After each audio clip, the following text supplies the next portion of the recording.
ಲೋಕಸಭೆಯಲ್ಲಿಂದು ವಿವಿಧ ವಿಷಯಗಳ ಕುರಿತ ಪ್ರತಿಪಕ್ಷಗಳ ಗದ್ದಲದಿಂದ ಕಲಾಪವನ್ನು ಮಧ್ಯಾಹ್ನಕ್ಕೆ ಮುಂದೂಡಲಾಯಿತು.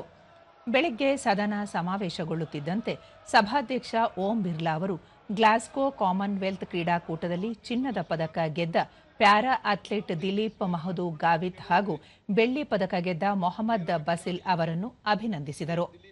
ದೇಶದ ಗೌರವ ಹೆಚ್ಚಿಸುತ್ತಿರುವ ಎಲ್ಲ ಕ್ರೀಡಾಪಟುಗಳು ಮತ್ತು ತರಬೇತುದಾರರಿಗೆ ಸಭಾಧ್ಯಕ್ಷರು ಶುಭ ಹಾರೈಸಿದರು.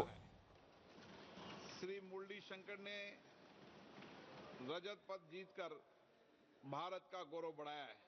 मैं सदन की ओर से देश का मान बढ़ाने वाले सभी खिलाड़ियों, उनके कोच एवं टीम इंडिया को हार्दिक बधाई, शुभकामनाएं देता हूं।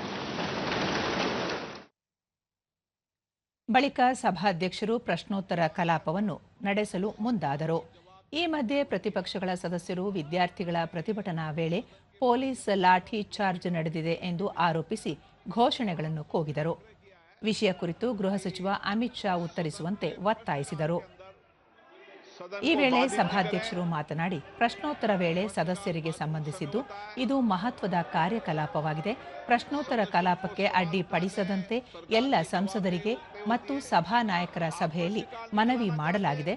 ಕಲಾಪಕ್ಕೆ ಅಡ್ಡಿಪಡಿಸುವುದು ಸಂಸದೀಯ ಸಂಪ್ರದಾಯಗಳಿಗೆ ವಿರುದ್ಧವಾಗಿದೆ ಎಂದರು. ಗದ್ದಲದ ನಡುವೆ ಸಭಾಧ್ಯಕ್ಷರು ಕಲಾಪವನ್ನು ಮಧ್ಯಾಹ್ನ 2 ಗಂಟೆಗೆ ಮುಂದೂಡಿದರು.